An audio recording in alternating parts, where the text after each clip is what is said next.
Welcome to today's news briefing, co-hosted by the California Department of Aging and Ethnic Media Services. I'm Sandy Close, EMS Director, and today's moderator. Our topic is older people and the risks they face from COVID-19. While per capita death rates have fallen, older people still account for an overwhelming share of fatalities. They suffered the highest rate of deaths in the latest Omicron surge. Why is that? And here is the second question. Why are a substantial segment of older adults still not vaccinated or fully boosted in view of their vulnerability? Today, our speakers will discuss these questions and the most effective measures we need to protect older adults as well as family caregivers. Speakers will also discuss how older adults fared in general during the pandemic, particularly older adults of color, and what we can learn from their experience about the way our society views and values older people. Our speakers include Susan DeMarois, our co-host, Director of California Department of Aging, Dr. Sarah Tartoff, infectious disease epidemiologist with Kaiser Permanente, Southern California, Denny Chan, Directing Attorney, Justice in Aging, and Roberto Velasquez, President and CEO of the Southern Caregiver Resource Center, which serves San Diego and Imperial counties. Welcome and thank you to all our speakers. We will send expanded bios for our speakers and a video of today's conference to all attendees this afternoon. We ask speakers to speak slowly for our interpreters in Mandarin, Spanish, and Korean. And we urge reporters, please ask questions in the chat box.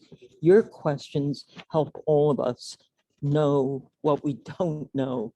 And there is still so much we don't know about both the pandemic and older adults.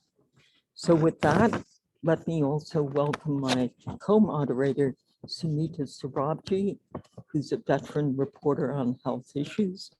And we will go to our first speaker, Susan DeMarois. It's an honor to co-host this briefing with the Department of Aging. Thank you. Thank you very much, Sandy, and to Ethnic Media Services. You are an outstanding partner to the California Department of Aging that I direct, and by extension, California's Department of Public Health and our California Health and Human Services Agency. We're doing everything we can with your help and with the 50, 61, 62 participants joining us today to continue to get the word out to communities throughout California about the value of vaccines and boosters and testing to treating for this population, the population of older adults who have been hardest hit from the outset of the pandemic and still to this day. So we need your help and your support in communicating the value of vaccines and boosters. We know today that 84% of adults 65 and above have had their primary series completed. 76% have had at least one booster, but more significantly, we know that 70% of all COVID deaths in California are people 65 and older. So we need your help. You're helping today by joining, and I want to give a very special thanks to our presenters, Dr. Tartoff, Denny Chan, Roberto Velasquez. I look forward to hearing from each of you, to learning more that I can communicate through our network of area agencies on aging throughout the state and our many community partners in counties throughout the state. if you're like me, just tonight, I was scheduled to have dinner with a friend who had to cancel because she has COVID for the second time. Yesterday, I was scheduled to see somebody who tested positive for COVID on Saturday. 2 weeks ago, I was had a bridal shower planned with my sister at her house. She developed COVID. And we had to carry on without her. So I'm sure many of you on this call have been to weddings, graduations, bridal and baby showers, world championship games, where California, the Warriors prevailed. There's been a lot of regathering and reconnecting happening throughout our state. And so for this audience and this population, you are so critical to carrying the message as things reopen and people regather, how we can still continue to protect and keep safe older adults, especially older adults of color. So thank you for being here today. Thank you, Sandy, and your team. And now I turn it back to you, and I look forward to hearing from all of you. Thank you very much. We will go now to Dr. Sarah Tartoff, and we're very honored to have you join us, Dr. Tartoff. We were drawn to you because of your now famous quote in the New York Times, based on research you published in the Lancet on the risks of older adults who are immunocompromised. But your paper, we realized, was much broader than that, and we so look forward to hearing what you have to tell us about the risks of being immunocompromised. Thank you. Thank you. Thank you for having me. Is my audio okay? Yes, it's perfect. Okay. So as stated, I am an epidemiologist. I'm based in Southern California, Kaiser. We have approximately 4.7 million people just in this region. So since COVID has started, we've done a great deal of work, a lot of which has been covered by large media outlets, and including New York Times, a couple papers. And over this period, I've had a lot of opportunity to gain insights, learn a lot about the vaccines. We were one of the first very large publications on waning of immunity from COVID vaccines, and that paper was presented for the FDA recommendations and also to the CDC ACIP, and was used for the recommendations of booster doses. Since that time, we have continued this work. We've expanded to looking at different variants, which is really important to understand why vaccine effectiveness, or how well the vaccine works, changes over time, and helps us to understand a little bit about what we're seeing with Omicron, for example, versus what we saw with Delta. So this paper that was covered in the New York Times, in this paper, it was based in Southern California. We wanted to focus on severe outcomes. So for that, we looked at hospitalizations and emergency department visits, instead of focusing on just infections. And what we found in this paper was that we looked at 3 doses. At this time, there was no real data on 3 doses against Omicron. So it was a really important timing to help us understand the 3rd dose against Omicron. What we did see is that against hospitalizations, and this is something that we have seen throughout the pandemic, the vaccine does seem to work better against severe outcomes than against infections. So for example, as Susan said, a lot of her friends are getting infections, but we haven't seen that spike in hospitalizations to quite the extent that we have seen in the past. And we did see that in our study. So with 3 doses, we saw pretty consistent protection against hospitalization. Protection is not as good against ED visits, because that's sort of what we consider a proxy for a somewhat less severe outcome. But the important takeaway from this paper was that among the immunocompromised, we did see significant waning of protection. And we also saw that even with 3 doses, that initial bump that you get, most people get from the 3rd dose, which actually exceeds the protection seen in any of the first 2 doses. So, your 2nd dose protection starts to go down. And then when you get your 3rd dose, you get a big boost in protection. What we saw for immunocompromised people is that this protection doesn't get boosted as high to begin with, and it also wanes fairly quickly after the 3rd dose.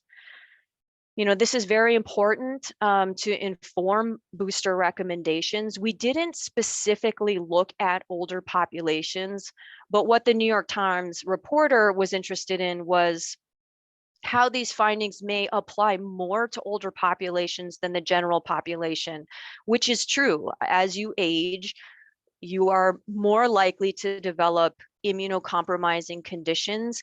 And so proportionally, you do have more older people with immunocompromise. These patients with immunocompromise really are at increased risk of even severe outcomes.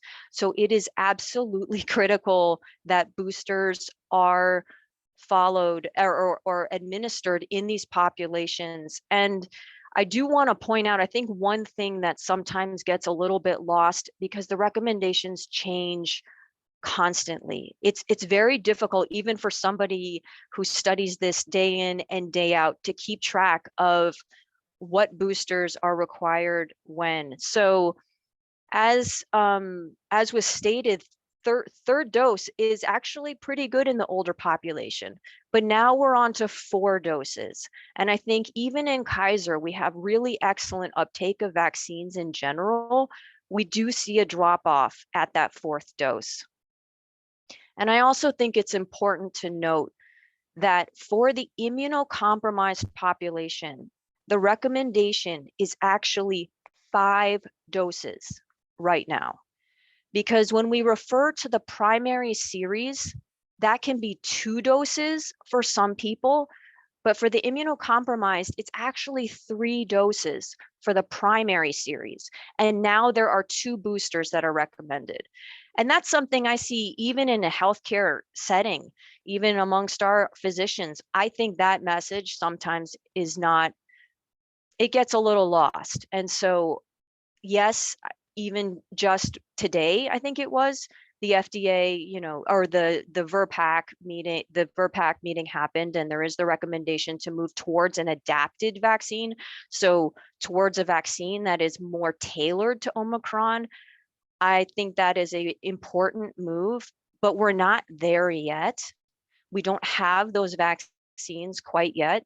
And so I think it's really important to emphasize, especially to more vulnerable populations, that you really need to protect yourself with the recommendations that we have currently and with the products that we have currently. Because as we see now, BA4 and BA5 are coming in. We don't have a lot of data on how well this vaccine protects against those 2 variants. That's something that I'm currently working on.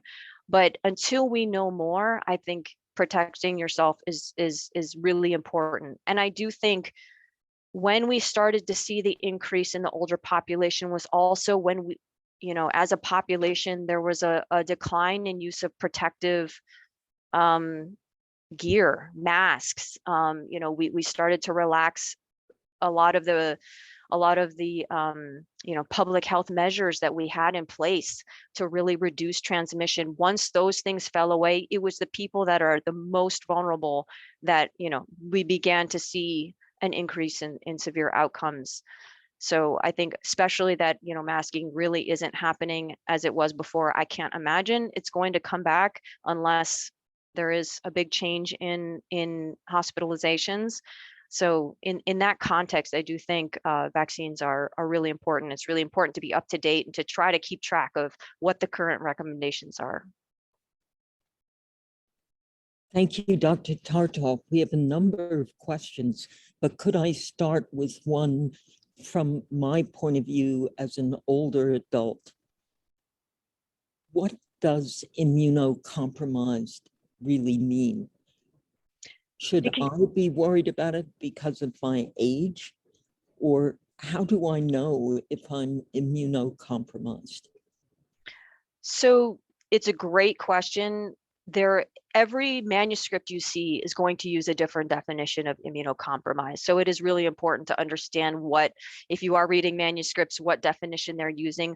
For us, we really did use a fairly, I would say, conservative definition, meaning that this included patients with leukemia, lymphoma, other congenital immunodeficiencies, asplenia, HIV/AIDS, stem cell or solid organ transplantation, and also receipt of immunosuppressive medications, but at a high level. So for example, we included steroid use, but only at certain dosages and for certain periods of time.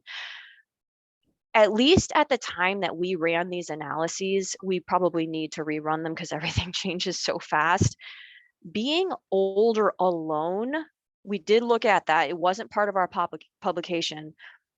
We did not see the waning that we saw in the immunocompromised population. This is a population who has difficulty, mounting an immune response. I do think we probably need to look at that again now that we have more time post third dose. But I would say, in general, comorbidities you are at higher risk for comorbidities. And I think according to our definition, you would probably know if you had immunocompromise, but I still think, being at older age, it's really important to be up to date. Thank you. Let's take some of the questions now. When would people get the fifth shot? And is it sequenced a certain number of months after the fourth shot? Yeah, it is. There is a minimum interval after the fourth dose. To be honest, I don't have it in front of me, but I can follow up with you. I can't remember if it's like 3 or 4 months, to be honest. I actually don't remember the number of months, but I can follow up. So the question of how to convince people, this is also a question from Araceli in the chat, how to convince people when they've had 2 boosters that they're going to need a third booster and then a fourth booster. You're not talking about 5 boosters, or are you? I think they're confusion over the numbers. It's just confusing. It's how you define the primary series. So right now there's only 2 boosters recommended, but some patients need 3 doses for their primary series. Everyone still has a recommended 2 boosters above 50. And how do you convince people? Maybe the question means moving forward. If there are more boosters down the line, how do we do this? I think it's a great question. I've studied vaccines my entire professional career, and honestly, sometimes I'm scared to get a vaccine, and I vaccinate my kids. My 9-year-old daughter got her booster, and I worry every time. Another thing I do study though is long COVID, and every time I feel hesitant, I just think I'm willing to take the risk with the vaccine, which are actually very minimal compared to the risks of long-term, hard to describe, hard to treat, actually pretty much impossible to treat, long-term, fairly, at times very debilitating symptoms. It's not just that you may get a respiratory infection, it's that you may have long-term impacts that the healthcare industry may not be able to help resolve. And we don't see that with vaccines. We don't see long-term, adverse events. So that's how I think about it. This is a question that in a way is both for you and for Susan Desmarais, and that is about Paxlovid and the effort to make sure that Paxlovid as a therapy that reduces your risk if you catch your symptoms early enough is maybe only being distributed to those with underlying conditions. Harvey Barkin asks, since he's in a county that dispenses Paxlovid based on prescriptions from a doctor, the question really is, do older adults have adequate access to Paxlovid across the state? And what are your recommendations about Paxlovid? And maybe Dr. Tartov, you could go first. Yeah, we just published a fairly high profile study in the CDC MMWR, which was conducted in collaboration with the CDC on Paxlovid, kind of from a safety perspective. So we looked at hospitalizations and severe outcomes after completion of treatment. We found it was very, very rare. We did not find, there's a lot of concern about rebound. I think there was an article today about Fauci getting Paxlovid rebound, but we didn't. What is Paxlovid rebound? You take Paxlovid and then you still get COVID symptoms? Yeah, what happens is your symptoms are, suppressed with the treatment. It's an antiviral treatment. And then at the end of your course of treatment, some people actually get the symptoms back. And there are some cases where a person will be test negative for COVID, and then at the completion of treatment, they will test positive again. This is something that has been seen with other antivirals. So I don't think it's a huge surprise, but I have been on some fairly high level CDC calls. I think the benefit of, preventing severe outcomes, it does seem to work. And at least in our study, we did not find concerning severe outcomes after Paxlovid treatment. It's possible that symptoms, do come back. We are doing a more thorough follow-up study. But I think from the data that are available at this time, it does look like Paxlovid, it remains the recommendation, and there doesn't seem to be very, concerning safety outcomes. Thank you. And before we go to our next speaker, I'd like to ask Susan de Marois, to what extent are you concerned, and is the Department of Aging concerned about access for older adults to Paxlovid? When I opened, I said I was looking forward to learning from all of you, and this is a topic that I am not prepared to speak to. I'm hearing, I'll have to follow up with our California Department of Public Health to learn more about how accessible Paxlovid is, and if people are obtaining it through their primary care physician or clinics. I need to learn more about that. Great. Well, this is why the Q&A with our reporters is so important, because we don't always know what we don't know. And all of us rely on each other to raise questions that I myself might not have thought of as a reporter. Thank you, Dr. Tartov. Please stay on for the rest of our session, because I know there are going to be more questions, and perhaps questions that you can answer better than any of us. So our next speaker is Denny Chan, and we're delighted to have him. He is the directing attorney for Justice and Aging and a real advocate for issues concerning older adults and older adults of color. Thank you, Mr. Chan. Great, thank you, Sandy. And thank you for that kind introduction. I'm really happy to be here with you all this afternoon.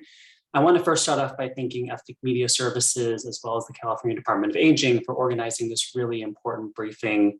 I know for so many of us, COVID has been a long, long story, and it is really easy to get fatigue and not want to pay attention to it. So that's why briefings like this, to keep the pressure on and to make sure it's still in the headlines, is really, really important, particularly for the communities of color.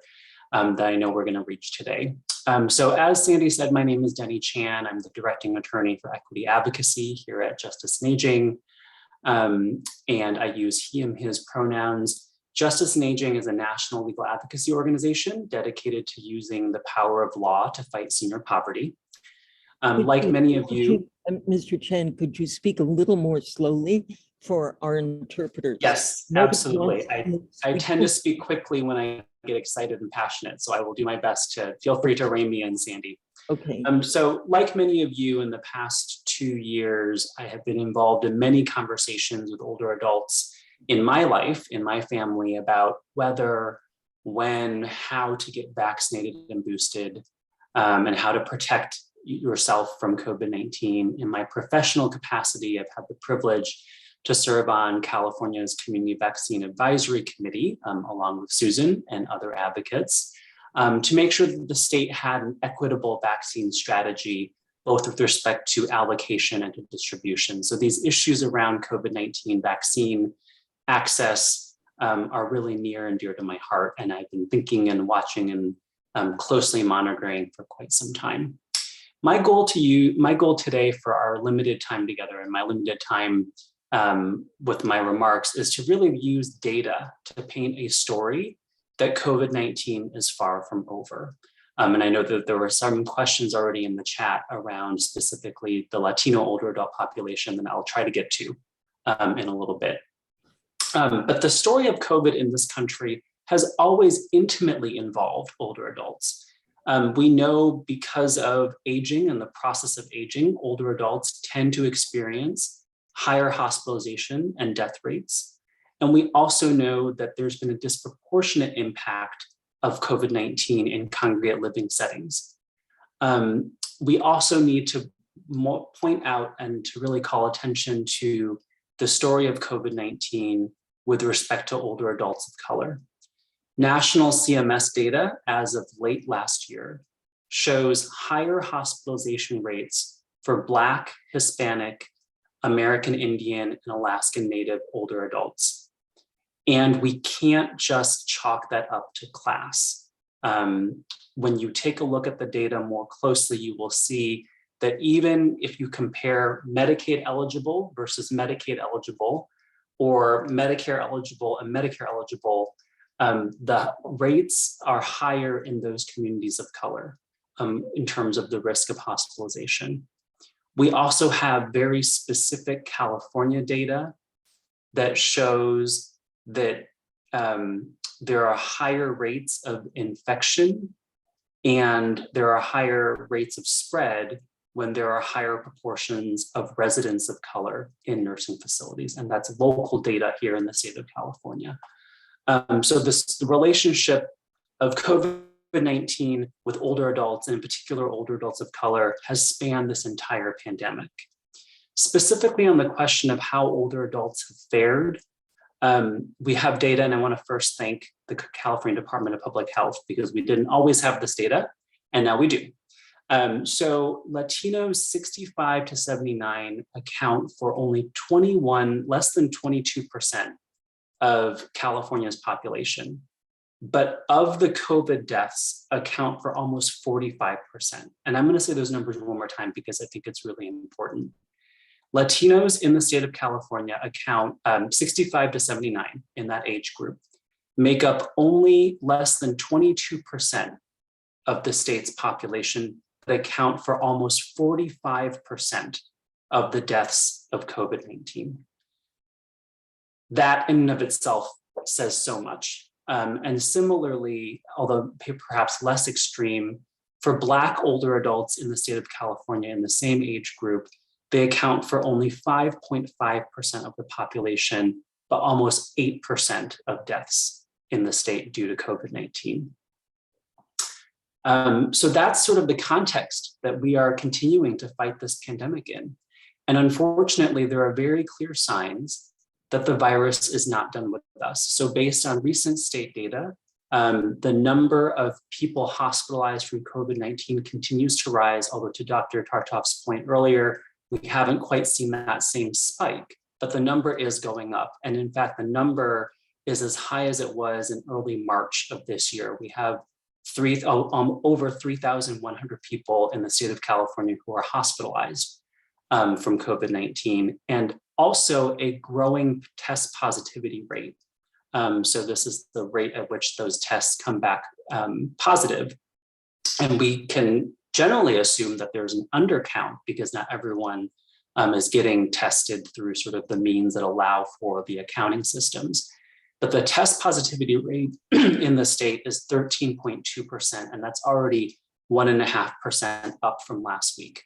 So we see those numbers continuing to climb, perhaps not spike, but it is very clear that we are still in a pandemic, even if your outside surroundings, people gathering, your daily life might suggest that the pandemic may be over.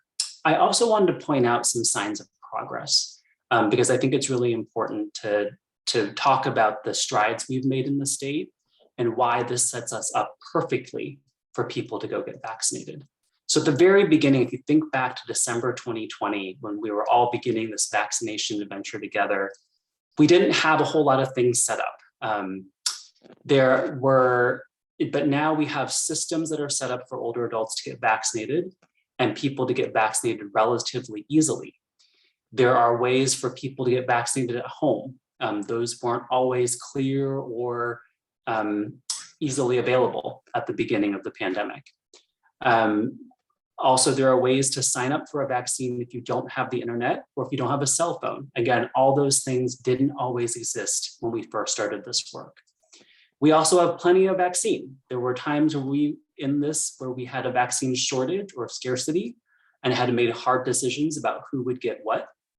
And as Dr. Tartoff noted earlier, vaccines are being approved for more and more age groups.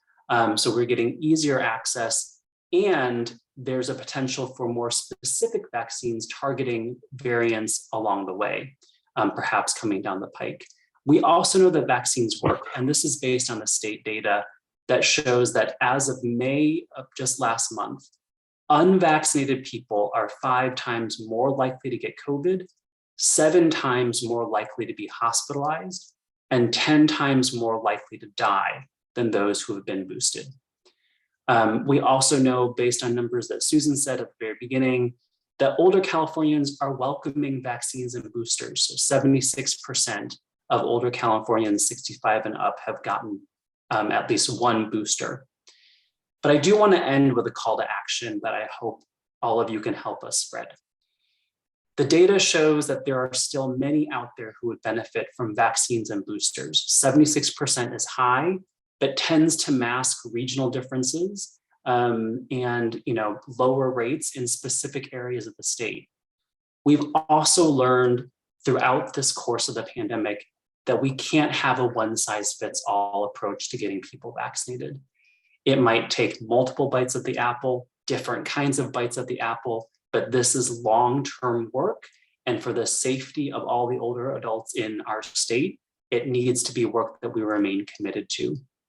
And so we also want to make sure that we have more public data, specifically on the second booster.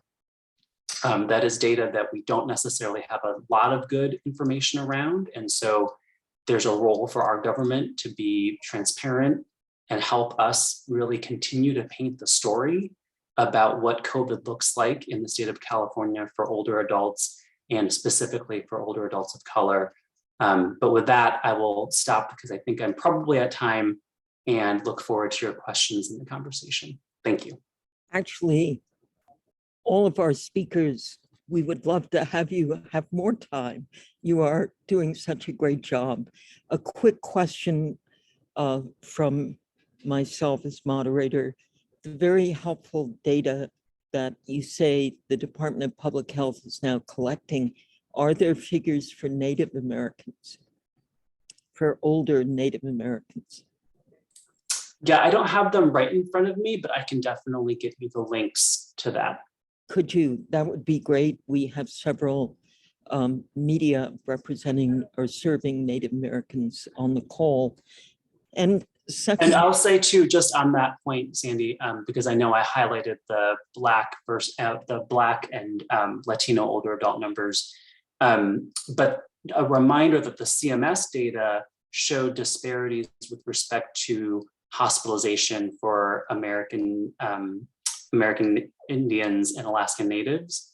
But there is state-specific data that we can get both on the case counts, hospitalizations from COVID, as well as vaccine uptake. And then I also know I left out, I didn't really talk about Asian American Pacific Islanders. Those vaccination rates tend to be higher among older adults in those communities. But one of the issues is that the data is not disaggregated, and you're talking about a really large community with lots of different cultures and languages. And so we don't quite know how that looks. Again, there could be some averages that are lifting up and masking some potentially troubling trends, but we just don't have that level of more finite data, specifically on the vaccine part. Well, thank you. As a longtime advocate for older adults, what is the takeaway, or what are your reflections about how we as a culture or society in California value older adults based on how we've approached their vulnerability during the pandemic? Are there, I know I'm asking you for, in a way, opinion or perspective based on your experience, your very long experience as an advocate. You know, I had the signs of hope and progress because I wanted to be optimistic. What we could spend a lot of time talking about is the ways in which COVID-19 has demonstrated that our country continues to be, and our state, unfortunately, continues to be experiencing racist and ageist policies and practices. It's not that long ago, for example, that when the state initially drafted crisis standards of care, which are rationing documents, essentially how would you give care if you had to choose between patient A and patient B, that initial drafts of those documents did allow providers to discriminate on the basis of age. And, you know, even among my own personal circles, I know a lot of people in my age group think that COVID is not something to worry about unless you're older. So I think there's really a lot that COVID has taught us, and rather really reminded us about how we value human life and how we make perhaps different value assignments or perceptions based on how old someone might be, their perceived vulnerabilities, how much they have to quote unquote offer our society. But all of that, you know, is really, I think, important to think about in the context of the progress that we've made, because we really have put together now systems that I think are much more agile and able to respond to the different needs that older adults have. You know, one of the things I was trying to say earlier in my comments was there's no one size fits all approach. And I think there's no one size fits all approach that works for all older adults. There's no one size fits all approach that works for all Californians. And so we really need lots of different strategies to equitably make sure that all older Californians can age peacefully without having to worry about COVID-19. And a final question. There are a couple of questions in the chat, which I think will be addressed by our last speaker, Mr. Velasquez. So I'll hold off on them. But a final question for you, which goes back to your own personal experience with this topic. You told me your parents had not completed their booster shots. And I wondered what you, as an expert in this field, were thinking about telling them to convince them or persuade them, because your words may be relevant to especially our Asian media on the call. Yeah, I think although you might hold me out as an expert, I don't know if my parents hold me out as an expert on how to run their lives. And I think part of that is the dynamic that's at work is I'm still their son, and they still think that they might know better about some things than I do.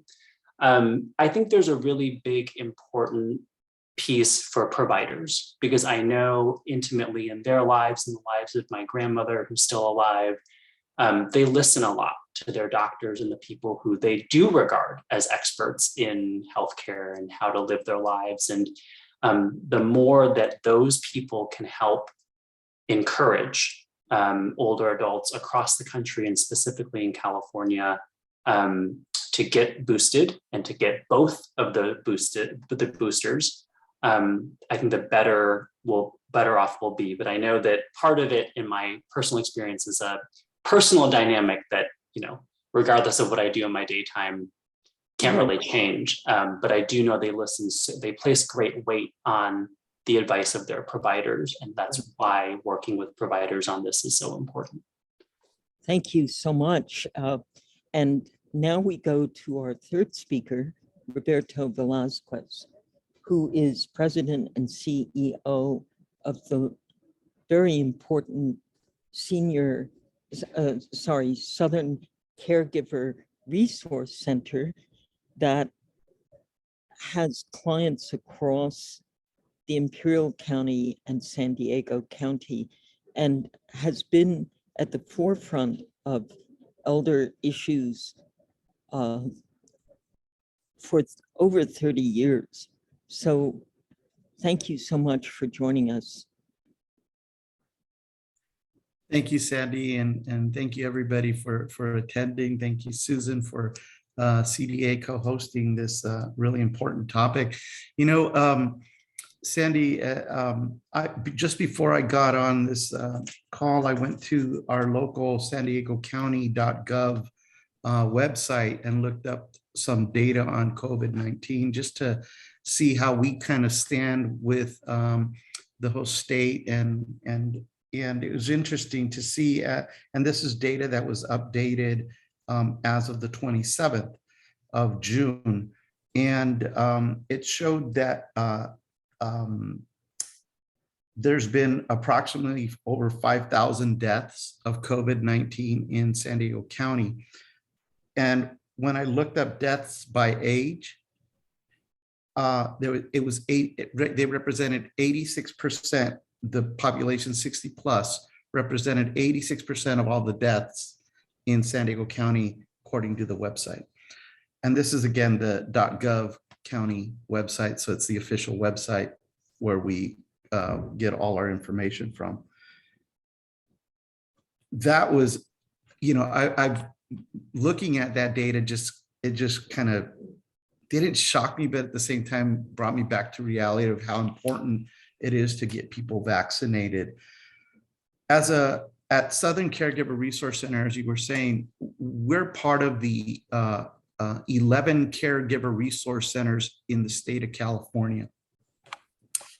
And if you are a family caregiver, for example, of somebody with Alzheimer's or Parkinson's, or just a frail or older adult with some cognitive impairment, all you have to do is go to caregivercalifornia.org and enter a zip code or go on to the interactive map, and it'll tell you what caregiver resource center would respond to your needs as a family caregiver.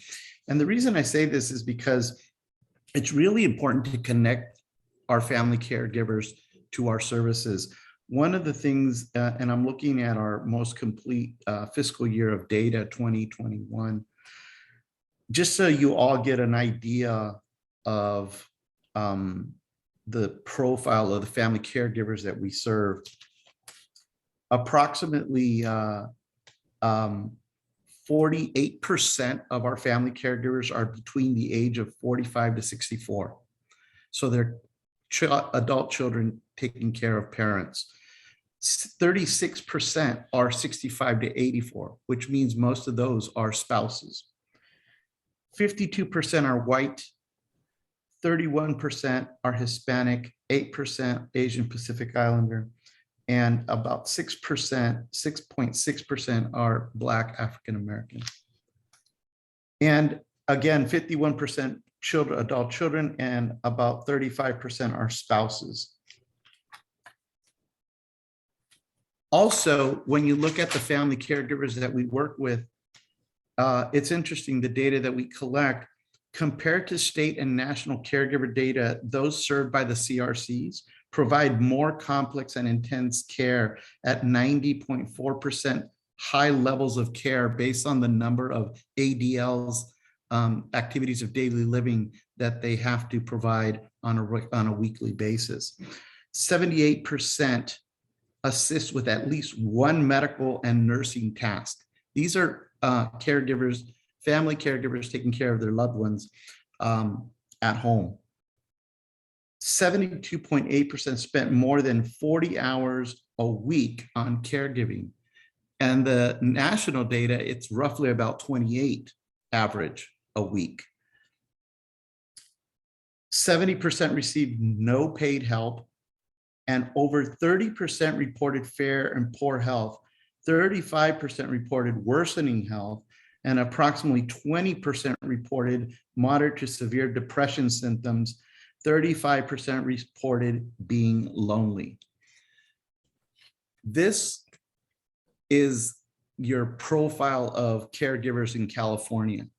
When you add COVID and you add the pandemic to it, it just exacerbates the whole situation. As you all know, services shut down. In-home care, adult day services, assisted living communities, memory care facilities, they shut down for a long period of time. People were desperate. And yet family caregivers still had to manage the demands of taking care of a loved one with very little help.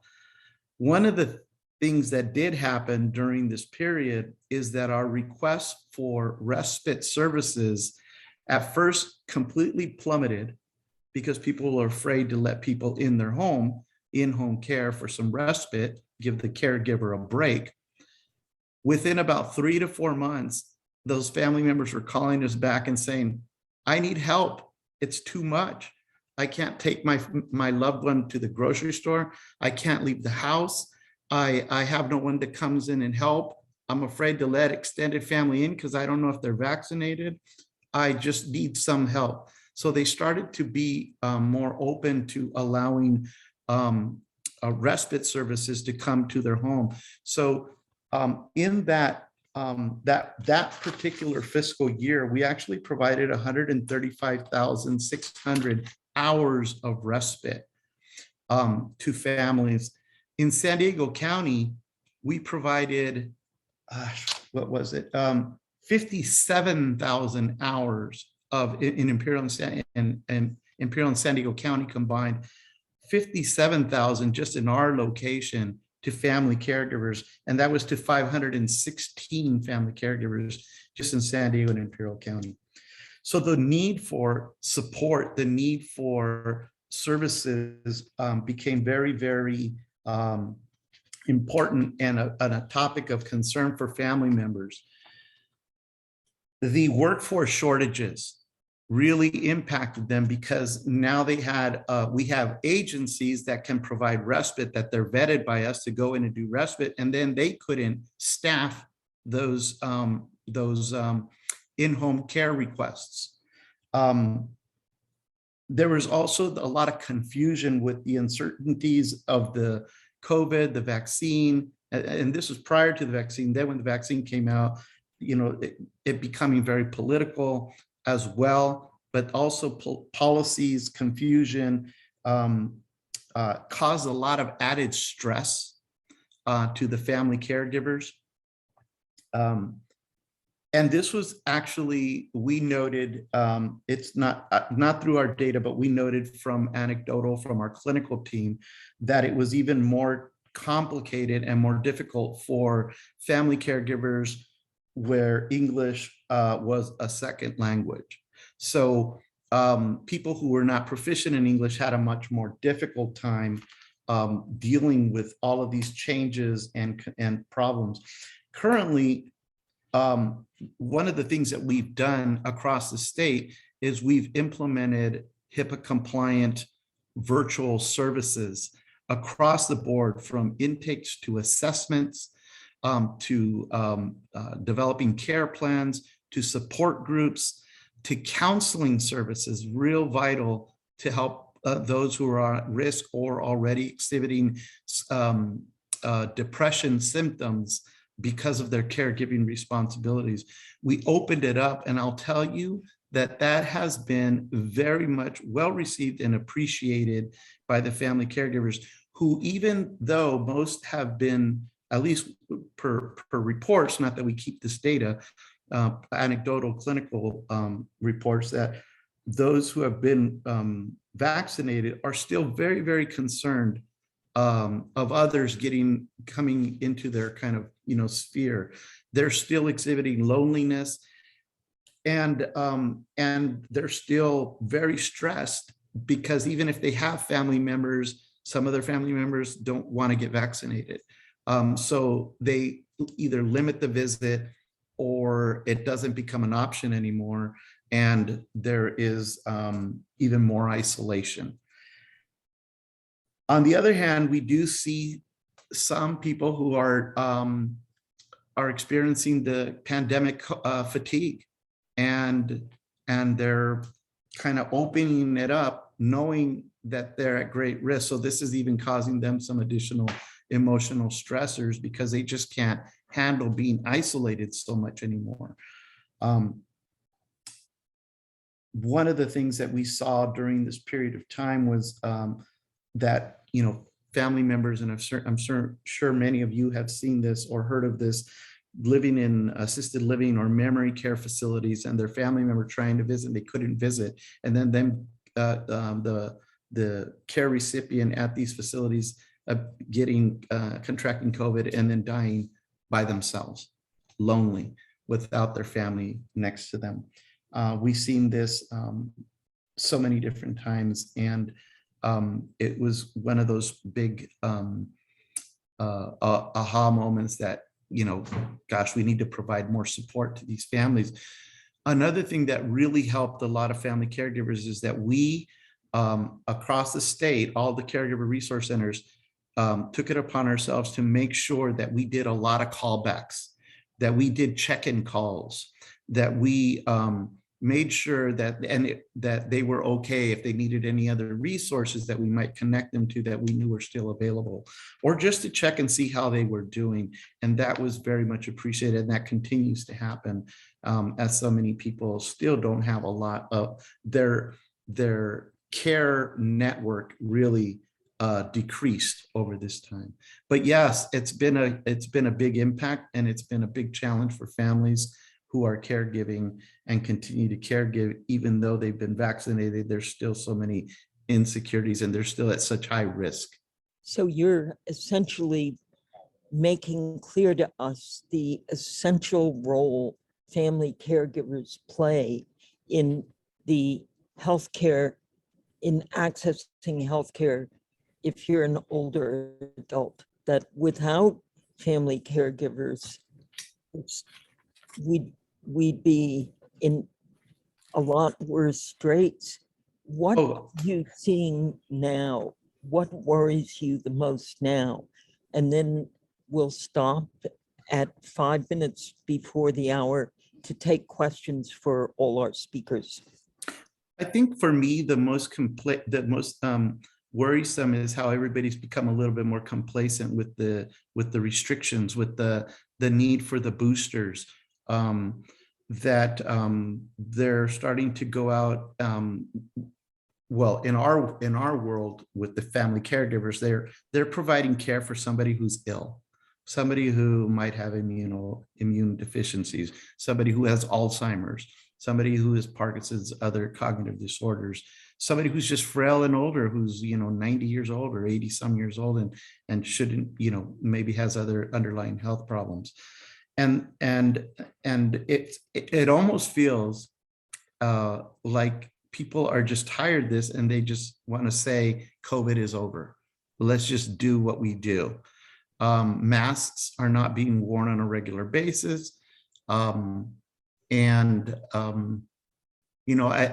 looking back at the data, I was looking at the county data, and about of the populations older 60 plus, only 73% have been vaccinated and boosted.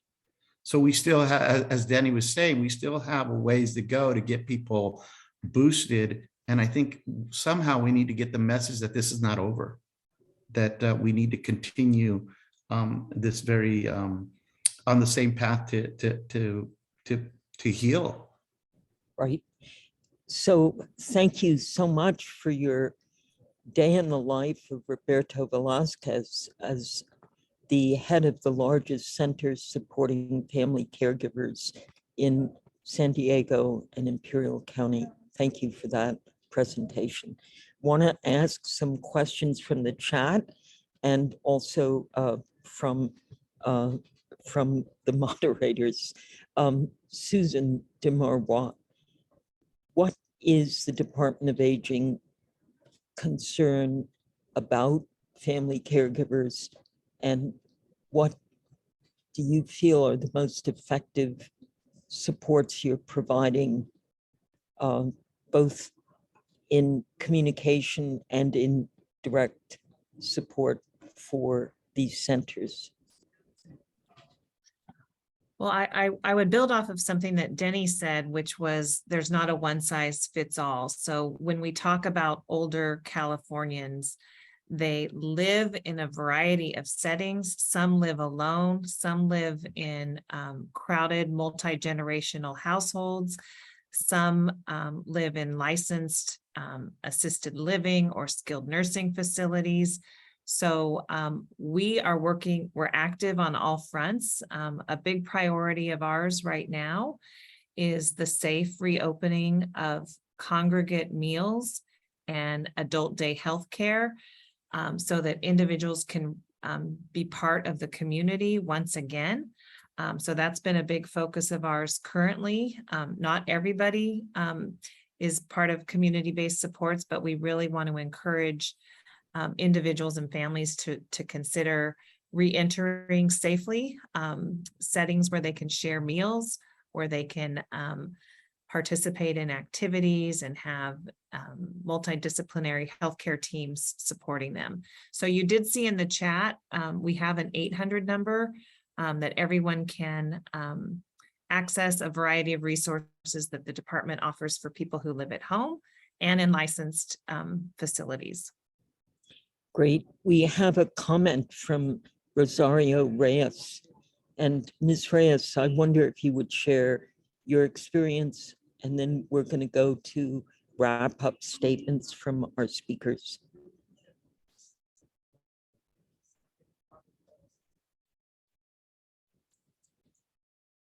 Let's see, Rosario, can you unmute yourself? Otherwise, I'll read in the interest of time, but I'm very curious to know how you dealt with the problem that you've summarized. True, Mr. Velasquez, in December 2020, I took care of both my elderly parents infected with COVID at the same time, and it was overwhelming. Then I got infected too. Rosario, I see you're there. Was there anything you would recommend for the next person who has to go through your experience? Thank you very much. I want to say that we all made it through. My parents, he was 85, my mom 75, and my daughter got infected too at the same time. So I took care of three of them. My daughter wasn't too sick. My parents were, and that was before the vaccine. So it was really scary and overwhelming. Luckily, my parents' doctors were there with me day and night, the nurses and everything, but it was really, really scary. And as soon as the vaccine got available, my mom and dad said, we're taking it. So they took it like about in February, I think so. But it was really, really overwhelming as a caregiver, a full-time worker to, help them, because it took like about 6 weeks to get over the whole thing, especially me, It was 3 weeks for me to get ready to go back to work. Well, Thank you. Yours is a remarkable story, and maybe we can get you to write about it. Let me go to our final wrap-up question, and each of you would just take 30 seconds, since we're at the end of the hour, What is the single most important message our media should convey to our audiences about the risk of older adults from COVID and what the most important steps are to ensure their well-being? What is your message to us that should be our headline? Let's start with Susan. Well, so much respect for you for having to come up with headlines. That's hard work. It is. It's you the know, work of journalists. Thank you all. I think the main message is that it's, even with the new vaccines approved for young children, there's sort of a sense of, aha, the final, everybody's okay now. And I think for older adults, there are still, precautions and protections that are needed so that older adults can be full participants in their lives and their communities. That would be my message, that, vaccines and boosters allow full participation in life and community living. Great. Thank you. Dr. Tartov. Yeah, I would follow that with just the idea, since this is what I study, of waning. So I know people feel like when they have 3 doses, they're at this 3-dose level. But, if you look at the graphics that I show over time, you're going lower, lower, lower. So really after, say, 6 months after a vaccination, you're down to like the protection you'd have to 1 or maybe none. So even though you have 3 doses, it's not the same farther out. And that's what drives the booster recommendation. Those are the data that inform the need for boosters.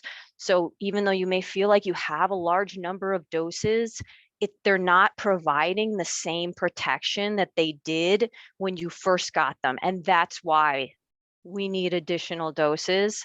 Even though it does feel like a lot, you don't get the same protection over time. I'm glad you introduced the word waning, because I haven't seen that in a headline, and it's an important word. Thank you. Denny Chan, your sign-off message, your takeaway message for us. Sure. So you might be done with COVID, but COVID is not done with you.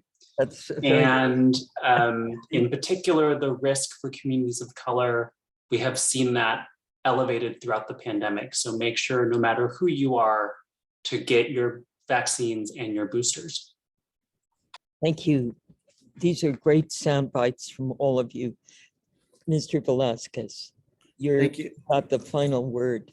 Thank you. For me, and looking at it from a family caregiver standpoint, from that population that we serve, family caregivers usually don't want help for themselves.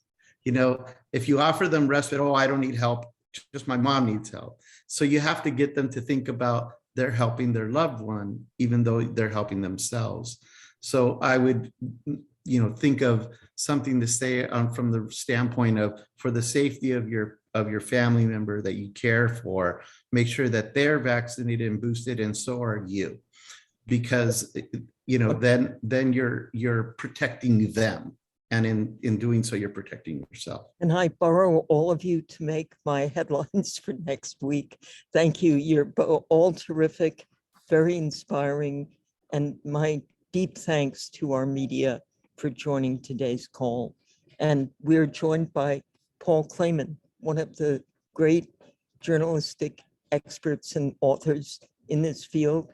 I'm sure you had questions and observations, Paul, but we'll come back to you with an interview to follow up this great briefing. Thank you so much.